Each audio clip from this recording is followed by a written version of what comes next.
The text came in at 9:47 p.m. on a Wednesday. It was a family group chat I didn't even know existed until my phone buzzed. Whitman family updates. Mom, so excited to announce Maya and Kyle's engagement. Wedding planning starts this weekend. Welcome to the family, Kyle. I stared at my phone. I read it again. Kyle. I didn't know a Kyle. I scrolled up. There were no previous messages. This chat had just been created. 11 people in it. Aunts, uncles, cousins, my parents, and someone named Kyle Brennan. I called my mom. Oh, good, you saw it. Linda's voice was bright, louder than it had been in months. She sounded healthy. Mom, who is Kyle? Sweetheart, we talked about this. We absolutely did not. You met him at church 3 weeks ago. Bob and I introduced you. I pressed my fingers into my temple. I hadn't been to church in 3 weeks. I'd been at their bedside during another one of her episodes. Maya, don't make this difficult, she said.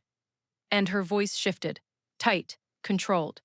The voice she used when I hesitated to refill her prescriptions early, or question why she needed me home on weekends. Kyle is a good man. His family has been so generous to us. This is what's best. We'll talk Saturday. He's coming for dinner. Wear something nice. She hung up. I sat on the edge of my bed in the apartment I couldn't afford anymore, the one I kept because they said they might need me to move back in, any day now, and I tried to remember the last time I made a decision about my own life. I couldn't. 3 years ago, I had a different life. I was engaged to Daniel Porter. Everyone called him Dan. He was a graphic designer, funny in a quiet way, the kind of person who left post-it notes on the bathroom mirror that said, "You're gonna kill it today." We'd been together for 4 years. The wedding was set for June. Outdoor venue, string lights, a playlist we spent 2 months building together. I had the dress, he had the ring. We had the life. Then, 2 months before the wedding, my mom called. Stage 4 pancreatic cancer. I dropped a plate, it shattered on the tile. Linda was crying. She said the doctor gave her 6 months. My dad, Bob, had a degenerative heart condition he'd been hiding. With her diagnosis, the stress, his cardiologist said he couldn't handle her care alone. Maya, I'm your mother. That was all she said. Dan said we should postpone, not cancel. He wanted second opinions, clinical trials, help. Then he asked to see the diagnosis paperwork. Dan did graphic design for a healthcare nonprofit. He knew what medical documents looked like. My mom had emailed me a scan. Dan stared at it for a long time. This doesn't look right, he said. The logo resolution is off. The font is wrong. And this signature, it's digitally placed, not hand-signed. Maybe they updated their branding. We should verify it before you cancel our wedding. I didn't listen. 2 days later, my mom called again. She said she wouldn't make it to a postponed wedding. I want to see you married before I go. But if you wait, I'll be gone. If you can't do it now, just cancel it. I don't want you rushing a ceremony while I'm in hospice. It sounded like she was sparing me. Then my dad forwarded an email from the venue. Strict no postponement policy within 90 days. We'd lose the $8,000 deposit. He said, cancel now, get partial refunds.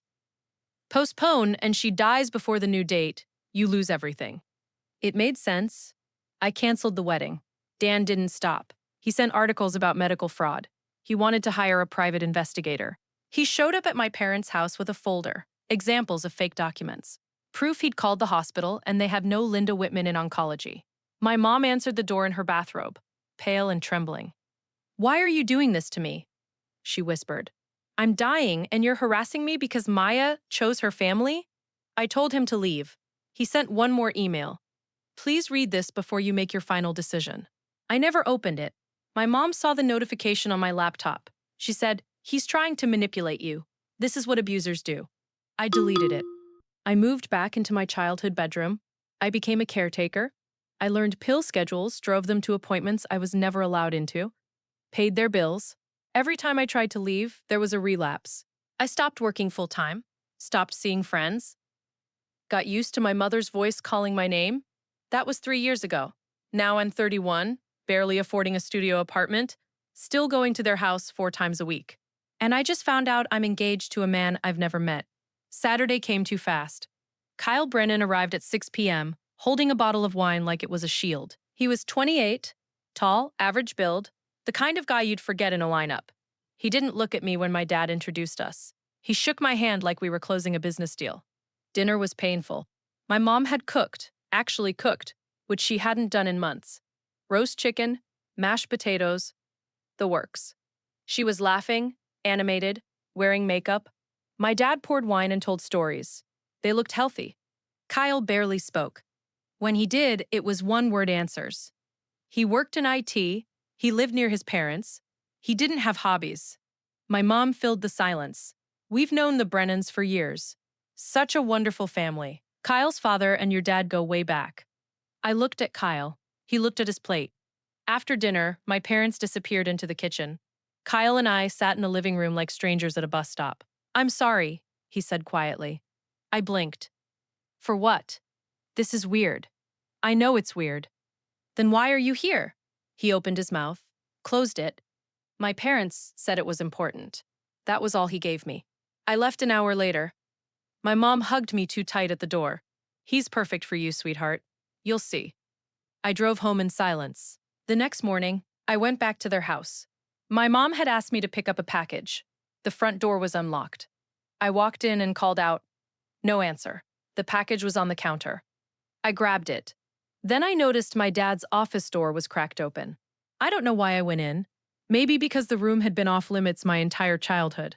Maybe because I was tired of not asking questions. There was a desk, stacks of paper. I wasn't looking for anything specific. Then I saw it. A document clipped to a folder.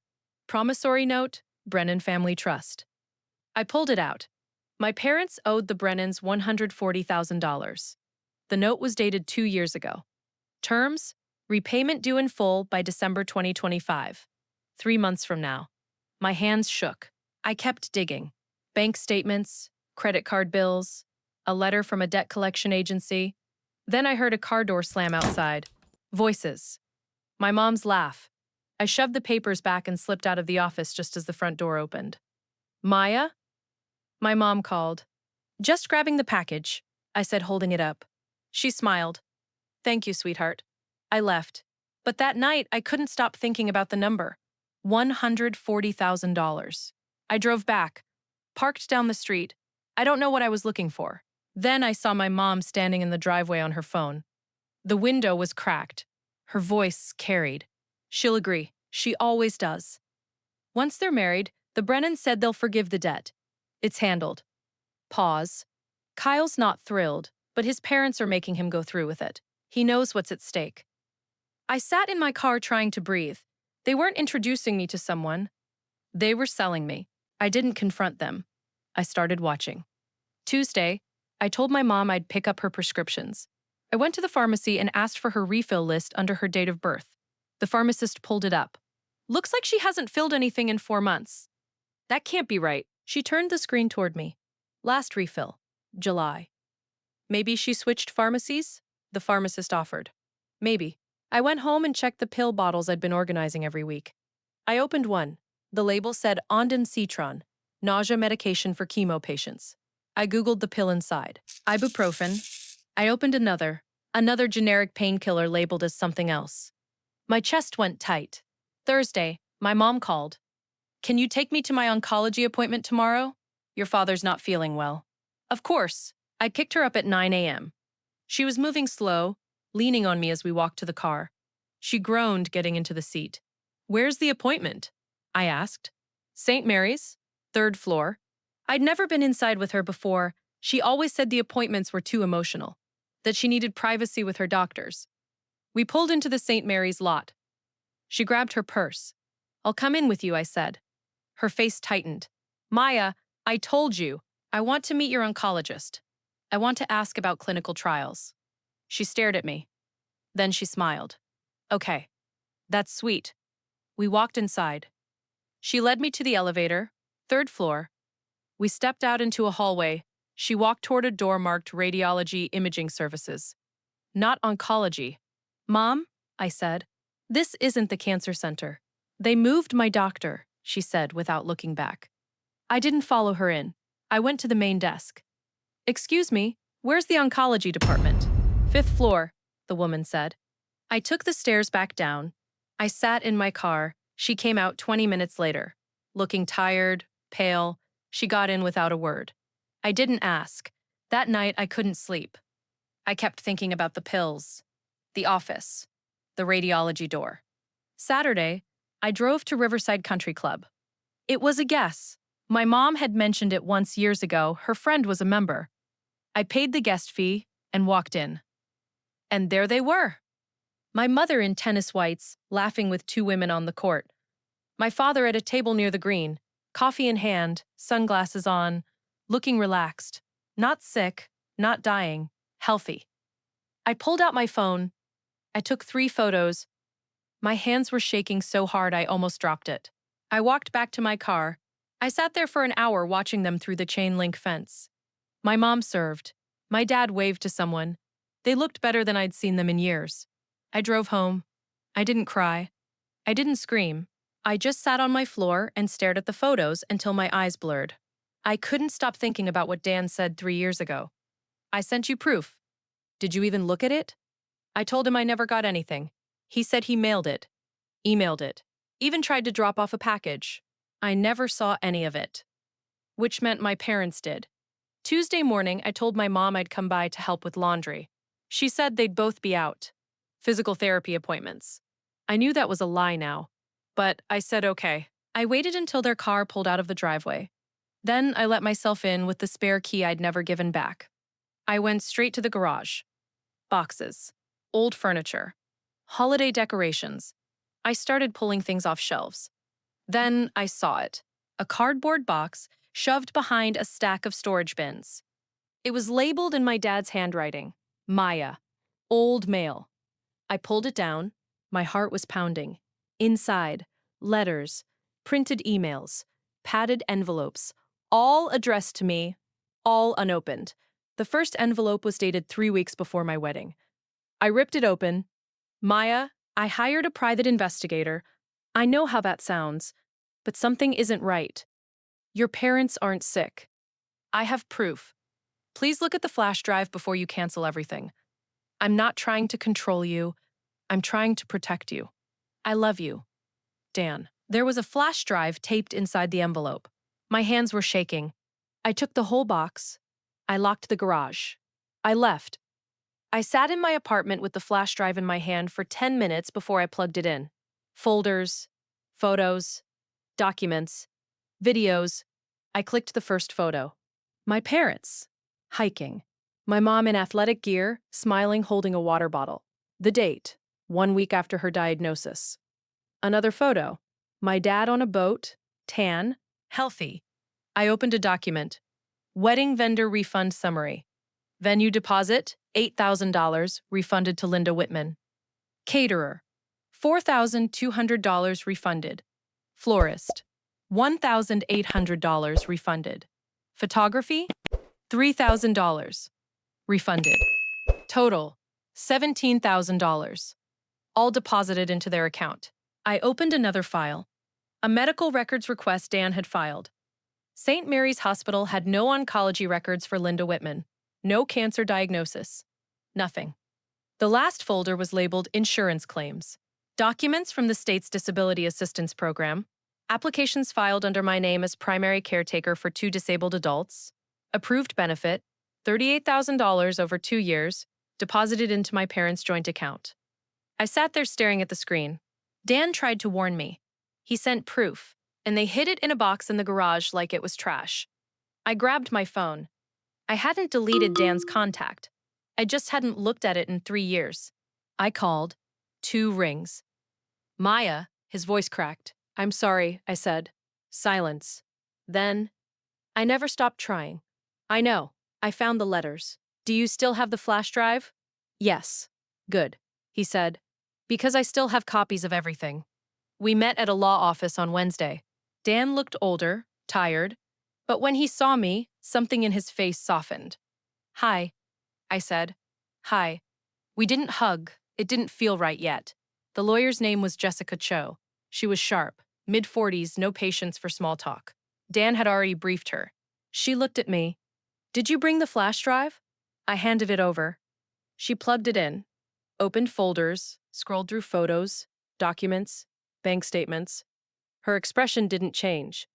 After 5 minutes, she sat back. This is fraud, she said. Medical fraud, insurance fraud, financial exploitation, and possible identity theft, depending on how those caretaker benefits were filed. My throat was dry. It means you can recover damages.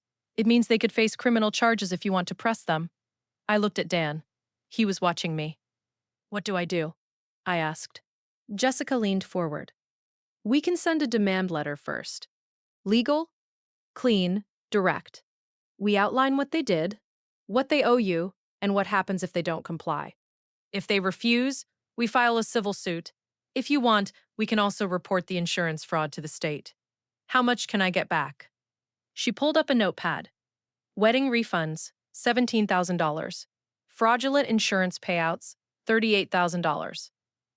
Emotional distress and lost wages are harder to quantify, but we can argue for another $20,000 to $30,000. You're looking at $75,000 minimum. I felt lightheaded. They don't have that kind of money, I said. They owe the Brennans $140,000. Jessica raised an eyebrow. The family you're supposedly engaged to? They arranged the marriage to clear the debt. She wrote that down. Even better, we can use that as evidence of coercion and financial desperation. It strengthens your case. Dan spoke for the first time. What about the flash drive? Can we use it in court? Absolutely, Jessica said. It's documented evidence from a licensed investigator. It's admissible. She looked at me. Do you want to proceed? I thought about my mom's voice on the phone. She'll agree, she always does. I thought about the pill bottles, the country club, the box in the garage. Yes, I said. Jessica nodded. Good. I'll draft the demand letter today. We'll send it certified mail. They'll have 10 days to respond. I walked out of the office with Dan. We stood in the parking lot. The sky was gray. It felt like it might rain. Thank you, I said. You don't have to thank me. I do. You tried to tell me for a long time. I'm just glad you're okay. I'm not okay yet, I said, but I will be. He nodded. Do you want to get coffee? I asked. He smiled. Small, careful. Yeah, I'd like that. 8:21 p.m. The demand letter arrived at my parents' house on Friday. I know because my mom called me 16 times in 2 hours. I didn't answer. Then my dad called. Then my mom again. Finally, a voicemail. Maya, sweetheart, there's been a misunderstanding. Please call us. We need to talk about this ridiculous letter we received. Someone is trying to scam us using your name. Please, call me back. Her voice was shaking. She sounded scared. Good. Jessica called me that afternoon. They received it, she said. I just got a call from a lawyer representing them, Harold Chen. He wants to negotiate. What does that mean? It means they know they're screwed, she said. Chen's a bottom-tier guy, handles DUIs and small claims. They couldn't afford anyone better. What did he say? That your parents are elderly, confused, and you're traumatized from caretaker burnout. He claims the wedding refunds were used for medical expenses, and they're happy to provide documentation. I laughed. It came out bitter. What did you say? I said we have 3 years of fraudulent insurance claims, forged prescriptions, photographic evidence of them healthy at a country club, and witness testimony from a licensed investigator. I said if they don't pay the full amount within 10 days, we file criminal charges with the state and a civil suit for $100,000. Silence. What happens now? I asked. We wait. Kyle Brennan showed up at my apartment Sunday night. I opened the door and he was just standing there, hands in his pockets, looking miserable. How did you get my address? Your mom gave it to me. He hesitated. Can I come in? I stepped aside. He sat on the edge of my couch like he was afraid to touch anything. I didn't know, he said. Didn't know what? That they were lying to you. About being sick. About the money. He looked at the floor. My parents told me your family owed us a debt and that marrying you was part of the repayment agreement. They said you knew. That you agreed. I didn't. I know that now. He exhaled. I told my parents I'm not doing it. I'm not marrying someone who doesn't even want to marry me just so they can settle a debt. What did they say? They're pissed, but I don't care. He looked at me. My dad called your dad this morning. He told him the deal's off. They want the full $140,000 by January, or they're taking him to court. I sat down. Kyle stood. I'm sorry, Maya, for all of it. It's not your fault. It kind of is. I should have said something sooner. He left. I sat there staring at the wall. My parents were about to lose everything. And I didn't feel bad. The meeting happened at their house. Jessica said it was better to confront them on their turf. Let them feel cornered, she said. They'll break faster. Dan offered to come. I told him no. This one I needed to do alone.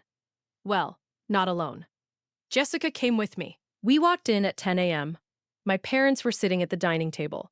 Harold Chen, their lawyer, sat across from them looking like he'd rather be anywhere else. My mom's eyes were red. She reached for me. Maya, sweetheart. Don't, I said. She froze.